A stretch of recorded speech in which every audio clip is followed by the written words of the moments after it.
Hi, and welcome to the session on KB Tools. My name is Carrie Bartels, and I'm a trainer in Ex-Libris North America.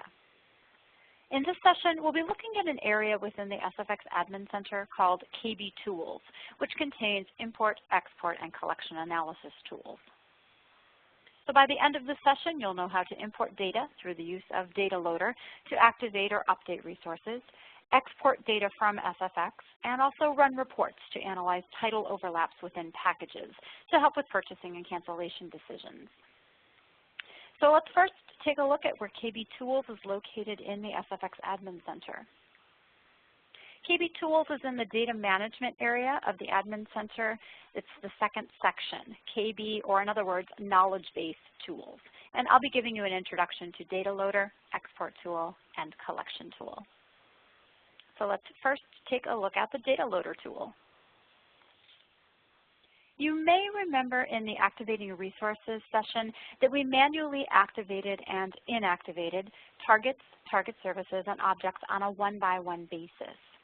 The Data Loader allows you to make updates such as activations in batch for a specific target and target service. So the Data Loader is an import tool that's used to manage and update object portfolios in SFX. Not only can you activate or inactivate titles within a collection, you can also add your library's own subscription coverage dates, in other words, local threshold information. You can add local titles to targets and much more using the Data Loader. To use Data Loader, first we need to prepare a file with the information that you want to add or update to the SFX knowledge base. And we'll talk more about that input file in just a moment. But for now, I'd like to go over to the Admin Center and take you through the Data Loader. So we're under Data Management, KB Tools, and we'll click on Data Loader from here.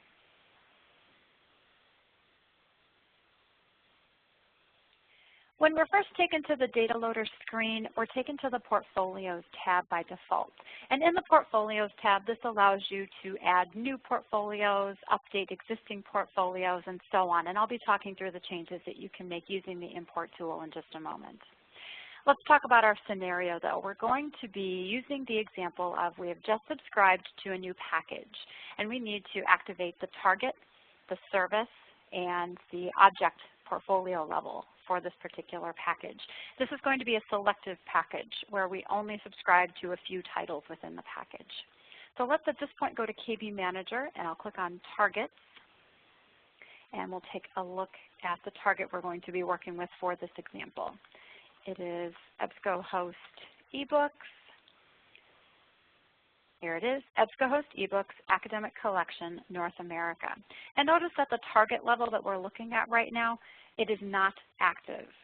And if I drill down to the second level, the services level, we have a service available of Get Full Text, and that is not active either. The check mark has not turned a yellow color. And then if we click on the third level, the portfolio level, by clicking on the P, and it takes just a second because there are so many titles within this package. Notice that as we look down the title list, none of these are active either. So rather than clicking on each check mark to manually activate each level, we're going to use the Data Loader, the import tool, to do this for us in batch for the specific target and target service. So with that, let's go back to KB Tools. I'm just going to use the navigation bar at the top of the screen and click on Data Loader. The first thing we need to do is select the target and the target service that we want to work with. So from the drop-down menu here, I'm just going to actually start typing in the name of the target. And I'm going to be working with an EBSCOhost Get Full Text target, so I've selected that. Now because so many targets are underneath the EBSCOhost umbrella, we see a second drop-down that will display. Select Sub-Target and Service. This is in actuality the target that I want to work with. So when I click on the drop-down, these are all of the EBSCOhost targets. So I'll just select the specific target that we want to work with, EBSCOhost eBooks, Academic Collection North America, Get Full Text. So I've selected that. And then the next thing we need to do is select the input file that we want to use. And so I do want to talk through the input file, so we're going to go back to the slides. Putting together the input file itself could be a little time consuming, so my suggestion is that you use Data Loader for very large selective package activations. And an example of an input file is here, and this is an example where I want to activate objects within a particular target and target service. And notice I have two objects in this file. They're indicated by ISSN.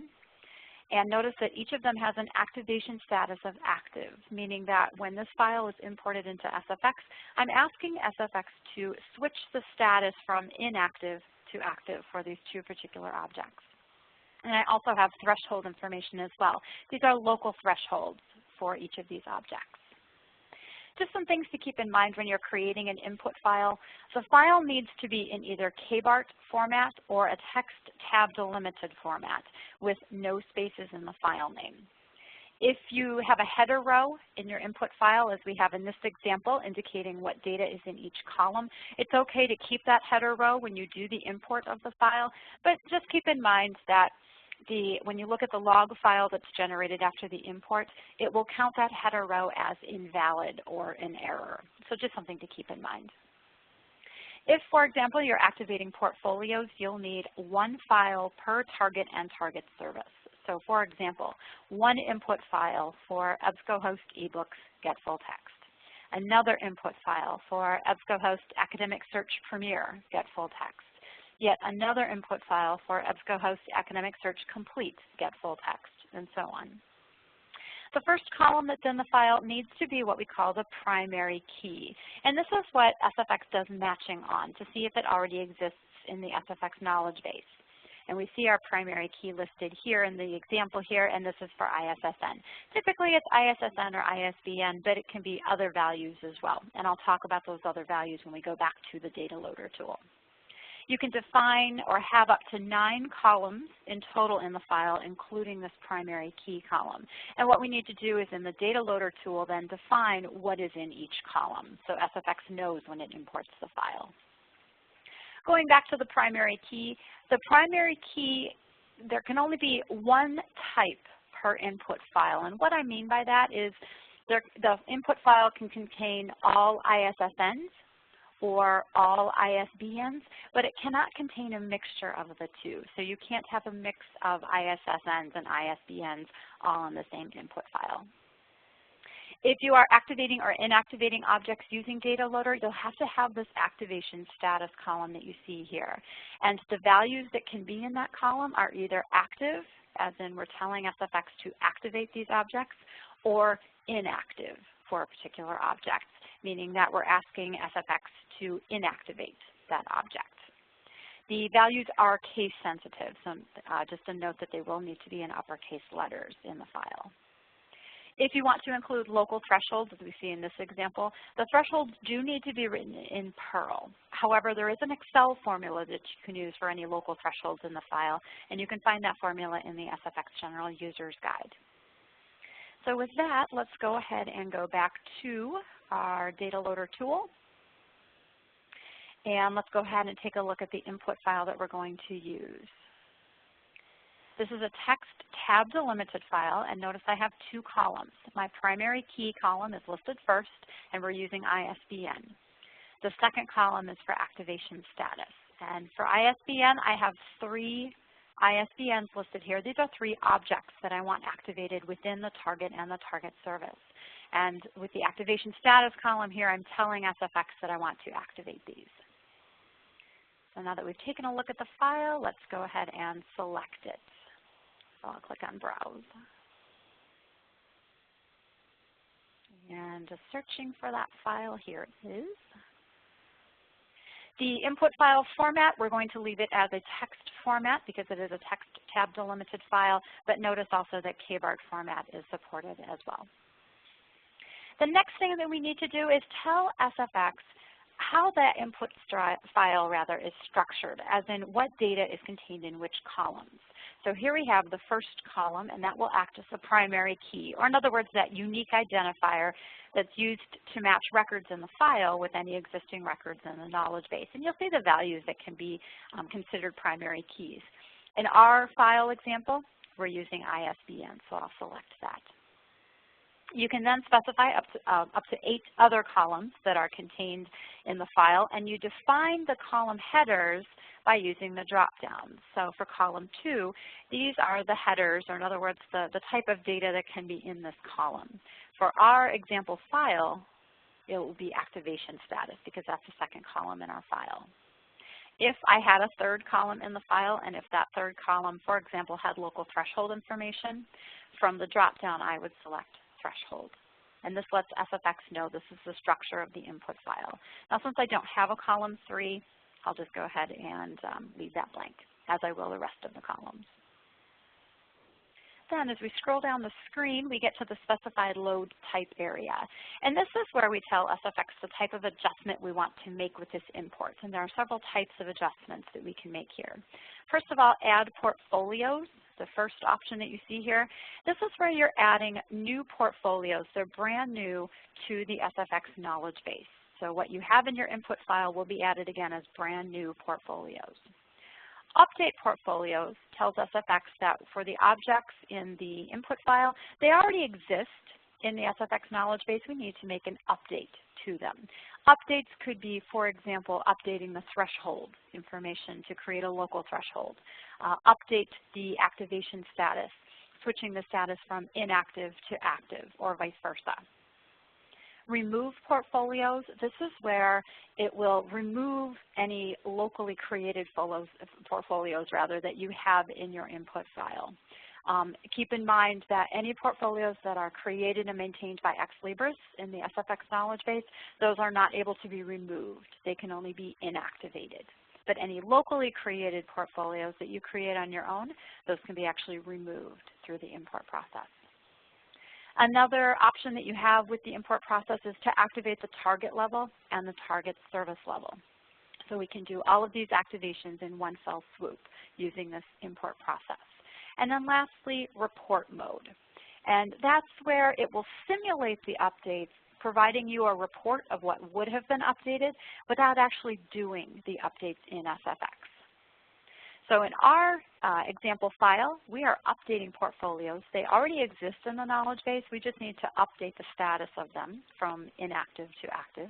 And we are also going to activate the target level and the service level at the same time. We're going to be activating the target EBSCOhost eBooks Academic Collection North America, Get Full Text as the service. And with that, I think we're ready to go ahead and run the import. So I'm going to click on the Submit button. And the import process is running. Because I only have 3 objects plus the target and target service I'm importing or activating through this import process. It won't take very long. And when the import does finish, you will see this data loader successful message. And there's a summary here. Added 0 portfolios, and that's correct. We did not add any brand new portfolios to the SFX knowledge base. They already existed, and instead we just updated them. So notice it says updated 3 portfolios. Those are the 3 ISBNs that I had in my file for this particular target and the Get Full Text service for that target. And then I have a series of files I can use for analysis. Notice the first one is an error file. The second one is a clean copy of the input file that was used for the import.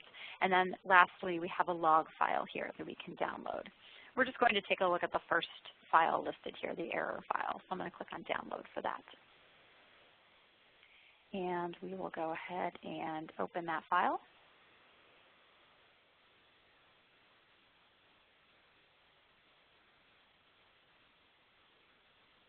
And let me expand these columns just a little bit so it's a little easier to read.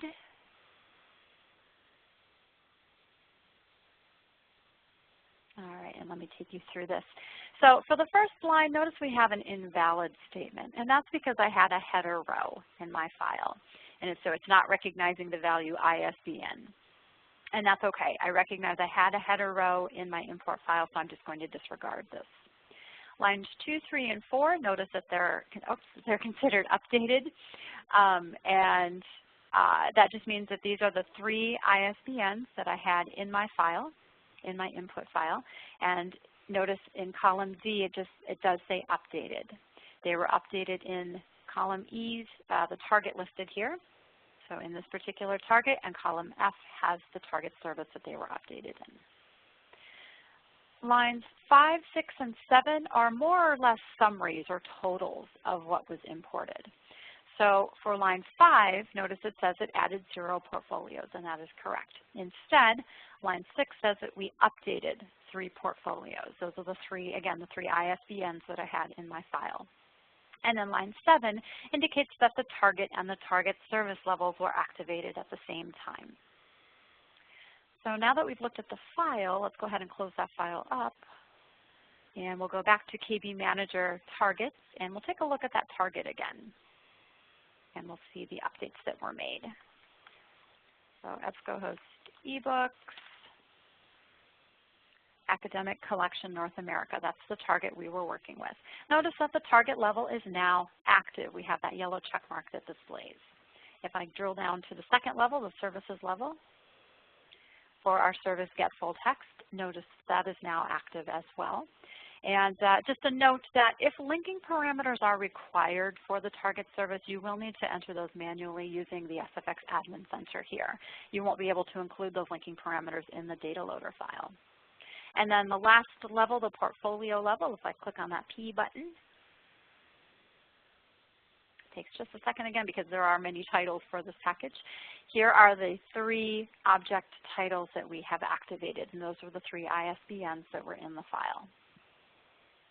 I want to go back to Data Loader once more because there are a couple of other options I want to talk through. There are 2 other tabs, Update Objects and Add or Remove Objects. So let's just briefly talk through Update Objects. This will allow you to add local attributes. In other words, or for example, maybe local catalog numbers. And it also will allow you to add local titles to existing objects that are already in the knowledge base. Local titles maybe you want to override the title that's there by default in the SFX knowledge base, and you want to override that with a local title, something that your users are more familiar with for a title. So that's Update Objects. Add or Remove Objects. This one allows you to add local objects or remove local objects from the SFX knowledge base. And this is in the case where an object didn't already exist in the SFX knowledge base, so you create and maintain that object locally. So that is the Data Loader tool. Just a note that the General User's Guide will also provide more detailed information on how to use the tool, the format of the file, and what values each field accepts. So at this point, let's go back to the slides. We've talked about importing data into SFX. Now let's talk about getting data out of SFX using the Export tool. The Export tool does exactly what it sounds like it does. It exports data from your SFX knowledge base. So for example, you could use Export tool if you want a list of all of your active targets in SFX.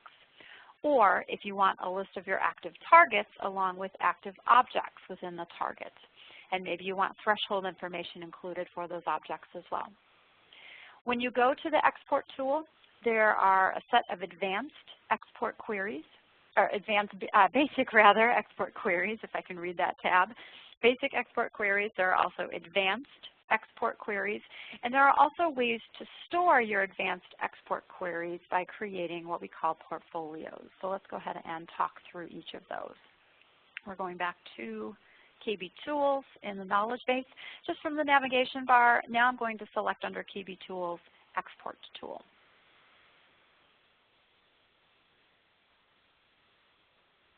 Takes just a second for the screen to refresh. And by default, we're taken to the Basic Export Queries tab.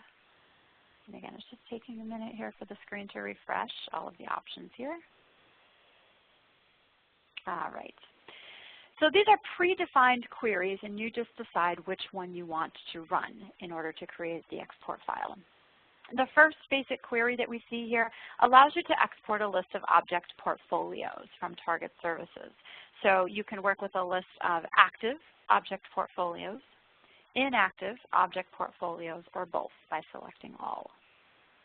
You also have the option to select or get a list of those object portfolios from all target services, That's by default in the drop-down. Or you can select, using the drop-down, a very specific target service that you're looking for. So perhaps, for example, Adam Matthew Digital China, get full text. You would want all of the object portfolios for that target and target service. Notice that Adam Matthew Digital, there are several targets for Adam Matthew Digital. So if you wanted the object portfolios for all of those Adam Matthew Digital targets and target services, you would just select Adam Matthew Digital All. The second query, that allows you to pull just the objects with local thresholds. And this could be important or helpful if you have added local thresholds to objects, but you can't remember exactly which objects you added local thresholds for and what targets they were in. So this would be helpful in that case. And again, you can export active or inactive or both object portfolios.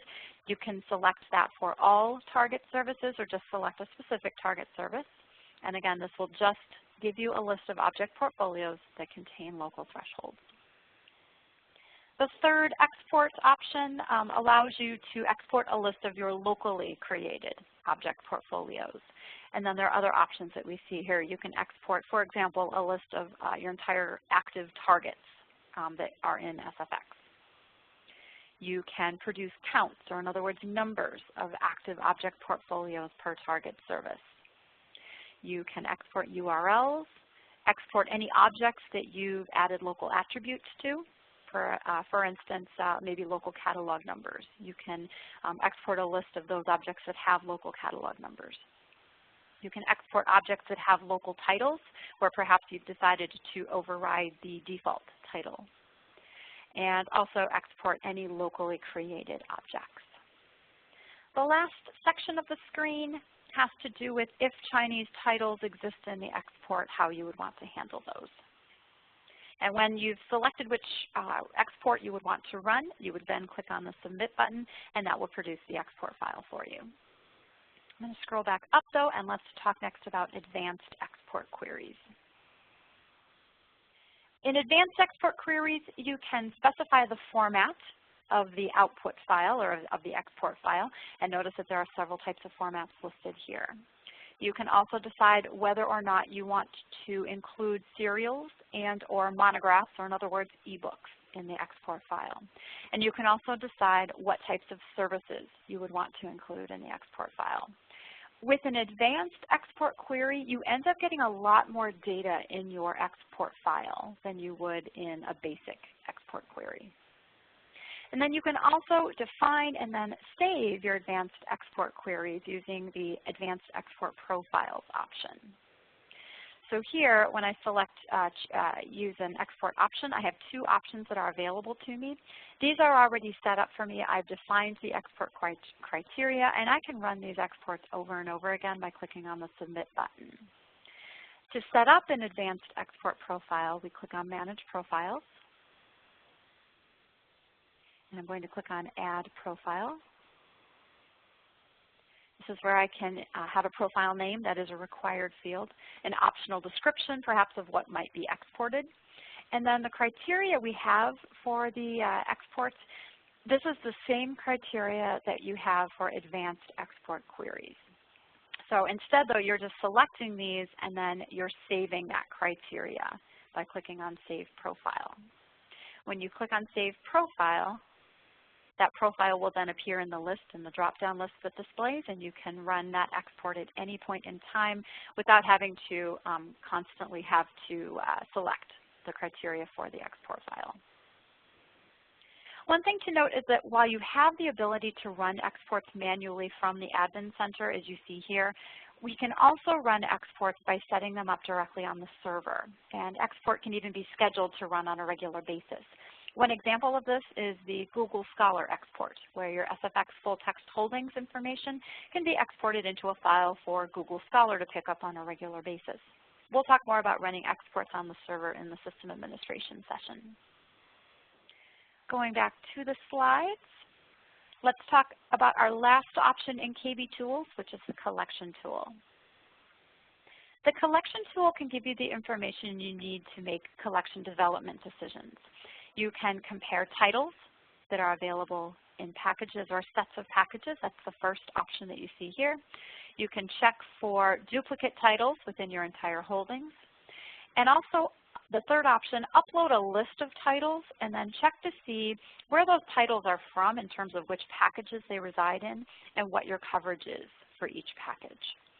With the collection tool, you can see what would be gained with a purchase and what might be lost with a cancellation. And this way you can develop your electronic resource collections to meet your institution's needs while making sure that money is spent efficiently. With that, let's go ahead and go to back to the SFX Admin Center. And this time from the navigation bar under KB Tools, we're going to Collection Tool. We're taken by default to the main tab in the Collection Tool, and this is more or less instructions and some definitions that are used within the Collection Tool. And notice we have the 3 options that are available here for types of reports. Each of the links on this page will go to a wizard that will walk you through selecting criteria and running the report. So just to show you an example, let's click on the first link. And if I just pull the screen down a little bit, notice this is a collection wizard. So this is where, again, it will walk you through selecting criteria. You can also schedule the report to run at a specific date and time, and it will run the report. And when that report has finished running, you'll receive an email notification. So I'll go ahead and close this up for now. You will always be able to see the results of your latest report that you've run in the Last Results tab. And I'm going to go back to that tab in just a moment to talk about the information that you'll see. You can also see a list of reports that you've run in the past by clicking on the Reports tab. So you can always refer back to these reports at any point in time. And you can get the files for the reports by clicking on the hyperlinked report name. Notice we have the report description, when the report was run, and the time that it was run as well. And you also have the option for any reports that you're no longer interested in. You can select those reports and then click on the Remove button, and that will remove them from the list. Finally, you can schedule a report. I had mentioned through the wizard process where you go through the criteria for how you would want the report to be set up. And so during that wizard process, you can also schedule the query to run. And this would be scheduling it to run at a future date and time, not on a recurring basis, but again on a specifically scheduled date and time. And you can see a list of any scheduled queries in this last tab. And notice we do have one query that's scheduled to run on this date at this particular time. I do want to go back to the Last Results tab, and I'd like to talk through the kind of information that you'll get from the collection tool. Notice here we are comparing 2 different packages, EBSCOhost Canadian Reference Center and ProQuest CBCA Reference New Platform. And when we're going through the process of selecting the criteria for the report, I could actually have multiple packages in this set 1 comparing against multiple packages in set 2. So that would be selected in the, during the wizard process when you're selecting the criteria for the report. We can see the number of titles for each package. We can see how many of those titles are unique for the package. And then we can see overlap information between the 2 packages. So we have overlap information here, and then notice that the overlap is then indicated in percentages. Just to give you an idea of some definitions, complete overlap means that the titles that are in the packages being compared have identical date coverage. So it looks like there are 5 titles within these packages that are identical titles with identical date coverage. Partial overlap means that the titles that exist in the packages being compared have overlapping but not identical date coverage. So it looks like there are 86 titles that do have overlapping date coverage. Again, not identical though. And then title overlap. This just means that the titles themselves overlap between the 2 packages. It doesn't take into account the date coverages for the package, or for the titles rather. If I scroll down, we'll see a series of hyperlinked files. And these are more reports where we're able to get more details, such as the actual title, unique titles themselves, the titles that actually have overlap between the two packages, and so on. There's more information on the collection tool in the SFX General User's Guide. Going back to the slides, this actually brings us to the end of our session. So just to briefly summarize, we looked at how we can import data to activate or update resources using the Data Loader tool. We looked at exporting data from SFX using the Export tool, and then also running reports to assist in collection development decision-making using the Collection tool. This is just a list of documents that will provide more information on the KB tools. These can all be found in the Ex Libris Documentation Center. For Data Loader, Export tool, and Collection tool, the SFX General User's Guide will be of most help when using these tools in the Admin Center. Note also, though, that these tools can be run from the server, so the Advanced User's Guide and the System Administration Guide may be helpful in that case. Thanks for watching.